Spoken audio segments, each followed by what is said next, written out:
ಬಿಬಿಎಂಪಿಯಲ್ಲಿ ಬರೋಬ್ಬರಿ 969 ಕೋಟಿ ರೂಪಾಯಿಯ ಹಗರಣದ ಆರೋಪ ಕೇಳಿ ಬಂದ ವಿಚಾರಕ್ಕೆ ಸಂಬಂಧಪಟ್ಟಂತೆ ಈಗ ಈ ಸ್ಕ್ಯಾಮ್ಗೆ ಇಡಿ ಎಂಟ್ರಿ ಕೊಟ್ಟಿದೆ.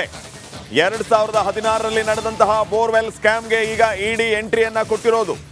ಬಿಬಿಎಂಪಿ ಚೀಫ್ ಇಂಜಿನಿಯರ್ ಪ್ರಹ್ಲಾದ್ಗೆ ಇಡಿ ಶಾಕ್.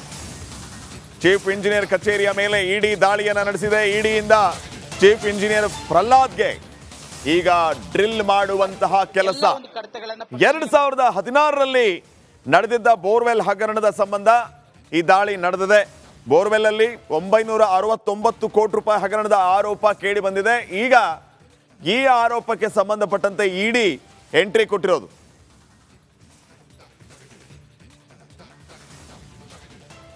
ಪ್ರಿಲಿಮಿನರಿ ಬಿಬಿಎಂಪಿ ಎಲ್ಲ ಒಂದು ರೆಕಾರ್ಡ್ಸ್ ವೆರಿಫಿಕೇಶನ್ ಅಂತ ಇರ್ತದೆ. ನಿಮಗೆ ಬಿಬಿಎಂಪಿಯಲ್ಲಿ ಹಲವಾರು ಕಾಮಗಾರಿಗಳಿರ್ಬೋದು, ಅಡ್ವರ್ಟೈಸ್ಮೆಂಟ್ಸ್ ಇರ್ಬೋದು, ರೆವಿನ್ಯೂ ಡಿಪಾರ್ಟ್ಮೆಂಟ್ ಇರ್ಬೋದು, ಎಲ್ಲನೂ ಇದೆ. ಇವತ್ತು ಎಲ್ಲ ಆಫೀಸರ್ಸ್ ಬೇರೆ ಬೇರೆ ಕಡೆ ಇದ್ದಿದ್ದಕ್ಕೆ ನನ್ನ ಆಫೀಸಲ್ಲಿ ಕಮಿಷನರ್ ಅವರು ಕರೆದು ಏನು ಕೇಳಿ ಅಂತ ಹೇಳಿದ್ದಾರೆ. ಆ ರೀತಿಯಲ್ಲಿ ಪ್ರಿಲಿಮಿನರಿ ಇನ್ವೆಸ್ಟಿಗೇಷನ್ ಸ್ಟಾರ್ಟ್ ಮಾಡಿದ್ದಾರೆ. ಅವರಿಗೆಲ್ಲ ನಮ್ಮ ಸಹಕಾರಗಳು ಕೊಡ್ತಾ ಇದ್ದೀವಿ, ನಮ್ಮ ದಾಖಲೆಗಳು ಕೊಡ್ತಾ ಇದ್ದೀವಿ. ಅವ್ರು ಏನೇನು ಕೇಳ್ತಾರೋ ಅದೆಲ್ಲ ಕೊಡ್ತಾರೆ. ಹಾಗೆ ಇವತ್ತು ಇಂಟ್ರೊಡಕ್ಷನ್ ಮೀಟಿಂಗ್ ನಡೀತಾ ಇದೆ. ಯಾವ್ಯಾವ ಕಚೇರಿಯಲ್ಲಿ ಯಾರ್ಯಾರು ಮುಖ್ಯಸ್ಥರಿದ್ದಾರೆ ಅವ್ರದ್ದೆಲ್ಲ ಮೀಟಿಂಗ್ ನಡೀತಾ ಇದೆ. ಅವ್ರನ್ನೆಲ್ಲ ಇಂಟ್ರೊಡ್ಯೂಸ್ ಮಾಡಿಕೊಡ್ತಾ ಇದ್ದೀವಿ. ಸೊ ಮುಂದಿನ ಕೆಲಸ ಅವ್ರು ಮಾಡ್ತಾರೆ. ಹೌದು, ಇವಾಗ ರೂಮ್ ವ್ಯವಸ್ಥೆ ಮಾಡಿದ್ದೀವಿ. ಕೌನ್ಸಿಲ್ ಹಾಲಲ್ಲಿ ಒಂದು ರೂಮ್ ಮಾಡಿಕೊಡ್ತಾ ಇದ್ದೀವಿ. ಅದೆಲ್ಲ ಮಾಡ್ತೀವಿ. ಹೌದು 2000 ಬೋರ್ವೆಲ್ ಸಂಬಂಧಪಟ್ಟಿದ್ದು ಮುಖ್ಯವಾಗಿದೆ. 2016ರಿಂದ 19 ತನಕ ಏನು ಬೋರ್ವೆಲ್ಗಳಾಗಿರ್ಬೋದು, RO ಪ್ಲಾಂಟ್ಗಳಿರ್ಬೋದು, ಅದ್ರ ಬಗ್ಗೆ ಈ ಬಗ್ಗೆ ಇನ್ನಷ್ಟು ಮಾಹಿತಿಯನ್ನ ನೀಡ್ತಾರೆ ಪ್ರತಿನಿಧಿ ಧ್ರುವ. ಈಗ ನೇರ ಸಂಪರ್ಕದಲ್ಲಿ ಜಾಯ್ನ್ ಆಗಿದ್ದಾರೆ. ಧ್ರುವ, ಗಮನಿಸ್ತಾ ಇದ್ದೀವಿ 2016, 17, 18ರಲ್ಲಿ ಏನು ಇವರು ಬೋರ್ವೆಲ್ ಕೊರೆಸಿದ್ರು, ಶುದ್ಧ ಕುಡಿಯುವ ನೀರಿನ ಘಟಕ ಸ್ಥಾಪನೆ ಮಾಡಿದ್ರು, ಆ ದಾಖಲೆಗಳನ್ನು ಕೊಡುವಲ್ಲಿ ವಿಫಲರಾಗಿದ್ದಾರೆ. ಇದು 969 ಕೋಟಿ ರೂಪಾಯಿ ಹಗರಣದ ಮೂಲ ಅನ್ನುವಂತಹ ಆರೋಪ ಕೇಳಿ ಬರ್ತಾ ಇದೆ. ಇಡಿ ದಾಳಿಯಿಂದ ಏನೆಲ್ಲ ಬೆಳವಣಿಗೆ ಆಗ್ತಾ ಇದೆ, ಮತ್ತೆ ಈ ಒಂದು ಹಗರಣಕ್ಕೆ ಯಾವ ರೀತಿಯ ಟ್ವಿಸ್ಟ್ ಸಿಗ್ತಾ ಇದೆ?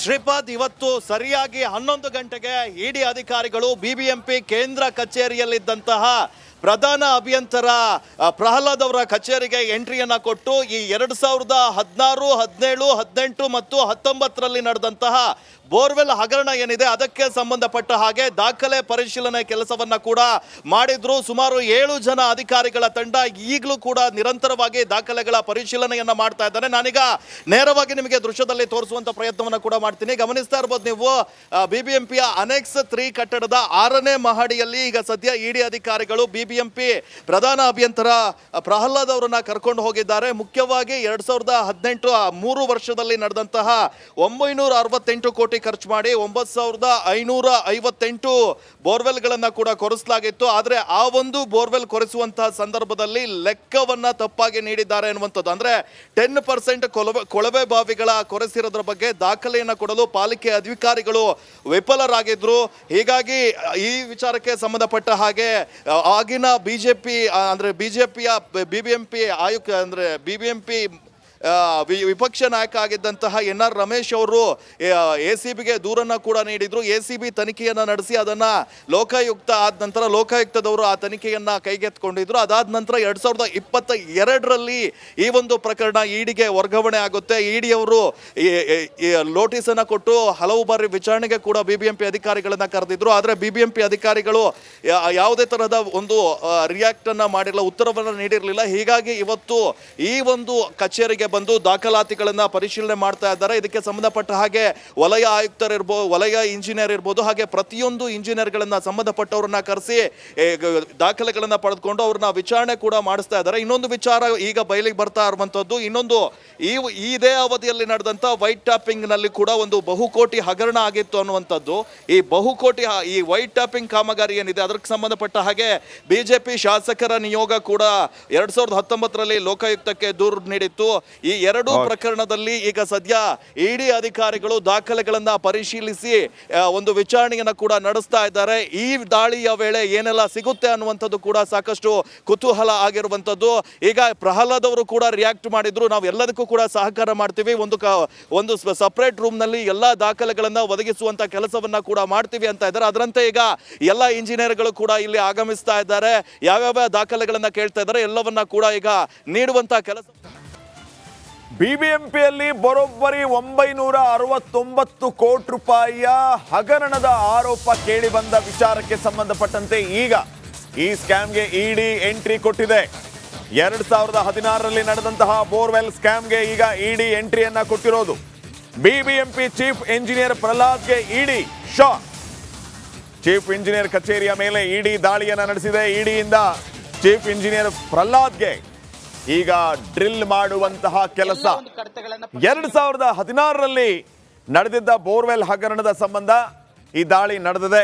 ಬೋರ್ವೆಲ್ ಅಲ್ಲಿ 969 ಕೋಟಿ ರೂಪಾಯಿ ಹಗರಣದ ಆರೋಪ ಕೇಳಿ ಬಂದಿದೆ. ಈಗ ಈ ಆರೋಪಕ್ಕೆ ಸಂಬಂಧಪಟ್ಟಂತೆ ಇಡಿ ಎಂಟ್ರಿ ಕೊಟ್ಟಿರೋದು.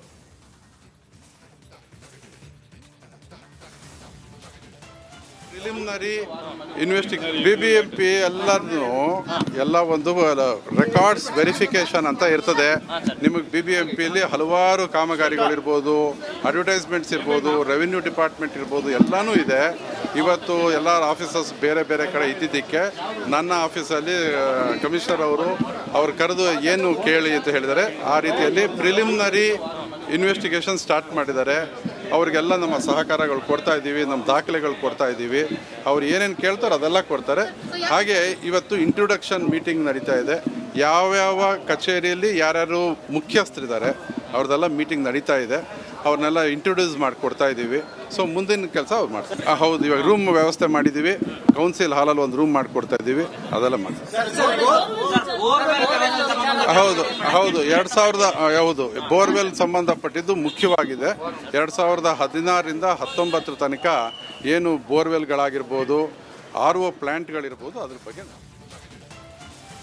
ಈ ಬಗ್ಗೆ ಇನ್ನಷ್ಟು ಮಾಹಿತಿಯನ್ನ ನೀಡ್ತಾರೆ ಪ್ರತಿನಿಧಿ ಧ್ರುವ. ಈಗ ನೇರ ಸಂಪರ್ಕದಲ್ಲಿ ಜಾಯ್ನ್ ಆಗಿದ್ದಾರೆ. ಧ್ರುವ, ಗಮನಿಸ್ತಾ ಇದ್ದೀವಿ 2016, 17, 18ರಲ್ಲಿ ಏನು ಇವರು ಬೋರ್ವೆಲ್ ಕೊರೆಸಿದ್ರು, ಶುದ್ಧ ಕುಡಿಯುವ ನೀರಿನ ಘಟಕ ಸ್ಥಾಪನೆ ಮಾಡಿದ್ರು, ಆ ದಾಖಲೆಗಳನ್ನು ಕೊಡುವಲ್ಲಿ ವಿಫಲರಾಗಿದ್ದಾರೆ. ಇದು 969 ಕೋಟಿ ರೂಪಾಯಿ ಹಗರಣದ ಮೂಲ ಅನ್ನುವಂತಹ ಆರೋಪ ಕೇಳಿ ಬರ್ತಾ ಇದೆ. ಇಡಿ ದಾಳಿಯಿಂದ ಏನೆಲ್ಲ ಬೆಳವಣಿಗೆ ಆಗ್ತಾ ಇದೆ, ಮತ್ತೆ ಈ ಒಂದು ಹಗರಣಕ್ಕೆ ಯಾವ ರೀತಿಯ ಟ್ವಿಸ್ಟ್ ಸಿಗ್ತಾ ಇದೆ?